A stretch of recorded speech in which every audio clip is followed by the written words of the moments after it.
ಕಲಬುರಗಿ ಜಿಲ್ಲೆ ಆದ್ಯಂತ ಮತ್ತು ಮಹಾನಗರದಲ್ಲಿ ಉಸ್ತುವಾರಿ ಸಚಿವರ ನಿರ್ಲಕ್ಷ್ಯದಿಂದ ಪ್ರತಿನಿತ್ಯ ಪದೇ ಪದೇ ಕಾನೂನು ಉಲ್ಲಂಘನೆ ಆಗುವಂತಹ ಘಟನೆಗಳು ಸನ್ನಿವೇಶಗಳು ನಡೀತಾ ಇದ್ದಾವೆ.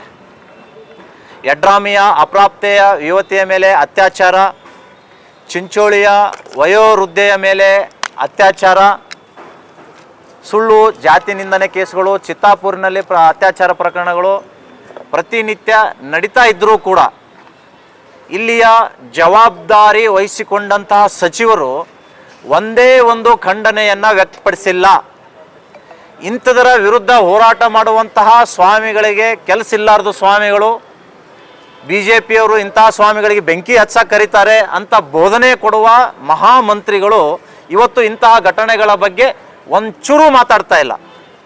ಈ ಘಟನೆಗಳನ್ನು ಖಂಡಿಸಿ ಇಡೀ ಹಿಂದೂ ಸಮಾಜ ಕಲಬುರಗಿಯಲ್ಲಿ 9ನೇ ತಾರೀಕು ಬೆಳಗ್ಗೆ 11 ಗಂಟೆಗೆ ಬಂಜಾರ್ ಭವನದಿಂದ ಚಲೋ DC ಆಫೀಸ್ ಕಚೇರಿವರೆಗೆ ಒಂದು ಬೃಹತ್ ಪ್ರತಿಭಟನಾ ರ್ಯಾಲಿಯನ್ನು ಹಮ್ಮಿಕೊಂಡಿದ್ದೀವಿ.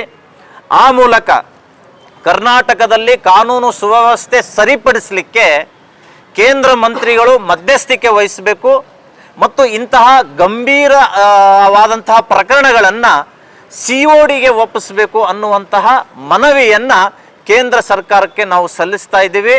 ಇಂತಹ ಘಟನೆಗಳನ್ನು ಕೆಲವು ಕುತಂತ್ರಿಗಳು, ಕೆಲವು ರಾಜಕಾರಣಿಗಳು ಕಾಂಪ್ರಮೈಸ್ ಮಾಡುವ ಮುಖಾಂತರ ಮುಚ್ಚಿ ಹಾಕುವಂತಹ ಕೆಲಸಗಳು ನಡೀತಾ ಇದ್ದಾವೆ.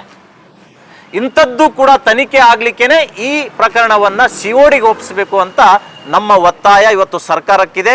ಕಾನೂನು ಸುವ್ಯವಸ್ಥೆ ಅಷ್ಟಿಷ್ಟಲ್ಲ, ಯಾರು ಇಲ್ಲಿಯ ಮಂತ್ರಿಗಳ ವಿರುದ್ಧ ಕಾಂಗ್ರೆಸ್ ಸರ್ಕಾರದ ವಿರುದ್ಧ ಧ್ವನಿ ಎತ್ತುತ್ತಾರೋ, ಪ್ರತಿಭಟನೆ ಮಾಡ್ತಾರೋ ಅವರ ವಿರುದ್ಧ ಹುಡುಕಿ ಕೇಸ್ಗಳನ್ನು ಡಬಲ್ ಕೇಸ್ಗಳನ್ನು ಹಾಕಿ ಜೈಲಿಗಟ್ಟುವಂತಹ ಕೆಲಸ ಇವತ್ತು ಇಲ್ಲಿಯ ಸರ್ಕಾರ ಮಂತ್ರಿಗಳು ಮಾಡ್ತಾ ಇದ್ದಾರೆ.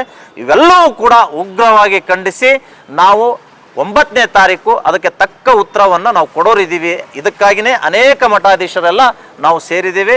ಪೂರ್ತಿ ಹಿಂದೂ ಸಮಾಜ ಈ ಪ್ರತಿಭಟನೆಯಲ್ಲಿ ಭಾಗವಹಿಸಿ ಈ ಪ್ರತಿಭಟನೆಗೆ ಒಂದು ಶಕ್ತಿ ತುಂಬಬೇಕು ಅಂತ ಮಾಧ್ಯಮದ ಮುಖಾಂತರ ನಾನು ಕೋರ್ತಾ ಇದ್ದೇನೆ.